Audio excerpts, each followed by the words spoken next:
ನಾ ಕುತುಬುದ್ದೀನ್ ಕಾಜಿ, ಕರ್ನಾಟಕ ರಾಜ್ಯ ರೈಲ್ವೆ ಅಭಿವೃದ್ಧಿಯ ಹೋರಾಟ ಸಮಿತಿಯ ರಾಜ್ಯ ಅಧ್ಯಕ್ಷ. ಇಂದು ನಾವು ಸಮಗ್ರ ಉತ್ತರ ಕರ್ನಾಟಕದ ರೈಲ್ವೆ ಅಭಿವೃದ್ಧಿ, ರೈಲುಗಳ ಓಡಾಟ ಮತ್ತು ಮುಖ್ಯವಾಗಿ ಯಲ್ಲಮ್ಮನ ಸೌದತ್ತಿಯ ಒಂದು ಹೊಸ ರೈಲು ಮಾರ್ಗ ಸ್ಥಾಪನೆ ಆಗಬೇಕು ಅಂಥೇಳಿ ಈಗಾಗಲೇ ಕಳೆದ ಅಚ್ಚಿ ತಿಂಗಳ 4 ತಿಂಗಳಿಂದ ನಿರಂತರ ಸೌದತ್ತಿ ಮತ್ತು ರಾಮದುರ್ಗ, ಗೊಡಚಿ ಭಾಗದೊಳಗೆ ಜನರ ಒಂದು ಹೋರಾಟವನ್ನು ಆಗ್ತಾ ಇದ್ದದ್ದು ಎಲ್ಲರಿಗೂ ನಿಮಗೆ ತಿಳಿದ ವಿಷಯ.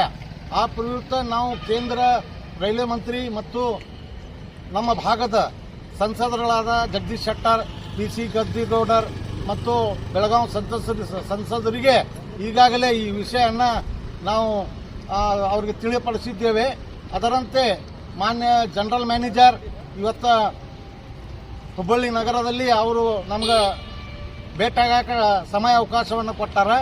ಅದರಂತೆ ನಾವು ಇವತ್ತು ಹೋಗಿ ಭೇಟಿಯಾಗಿ ಸಮಗ್ರ ರೈಲ್ವೆ ಅಭಿವೃದ್ಧಿ ಮತ್ತು ಯಲ್ಲಮ್ಮನ ದೇವಸ್ಥಾನಕ್ಕೆ ಲೋಕಾಪುರದಿಂದ ಧಾರವಾಡಕ್ಕೆ ಏನು ಒಂದು ಹೊಸ ರೈಲು ಮಾರ್ಗ ನಿರ್ಮಾಣ ಆಗಬೇಕಾಗಿದೆ ಅದರ ಪ್ರಯುಕ್ತ ಮಾತನಾಡಿ ಅಲ್ಲಿ ವಿಷಯ ಚರ್ಚೆಯಾದ ನಂತರ ನಾವು ಏನು ಅಧಿಕಾರಿಗಳು ಹೇಳಿದರು, ನಾವು ನಮ್ಮ ಏನು ಸಮಸ್ಯೆ ಅದಾವು ಎಲ್ಲ ರೀತಿಯಿಂದ ಸಮಗ್ರವಾಗಿ ಅಲ್ಲಿ ಆ ಸಭೆ ಒಳಗೆ ನಾವು ಚರ್ಚೆಯನ್ನು ಮಾಡೋಕ್ಕೆ ಹೋಗ್ತೀವಿ. ಈಗಾಗಲೇ ನಾವು ನಮ್ಮ ಕರ್ನಾಟಕಕ್ಕೆ ಅಗತ್ಯ ಇರುವಂಥ ರೈಲ್ವೆ ಮಾರ್ಗಗಳು, ರೈಲ್ವೆ ಸೌಲಭ್ಯಗಳು, ಹೊಸ ರೈಲು ಮಾರ್ಗದ ಅನುಷ್ಠಾನಗಳು ಎಲ್ಲ ವಿಷಯವನ್ನು ನಾವು ಈ ಮನವಿ ಮುಖಾಂತರ ತಗೊಂಡು ಮಾನ್ಯ ಜನರಲ್ ಮ್ಯಾನೇಜರ್ ಮುಕುಲ್ ಅವ್ರಿಗೆ ಭೇಟಿ ಆಗ್ತೀವಿ. ನಮಸ್ಕಾರ.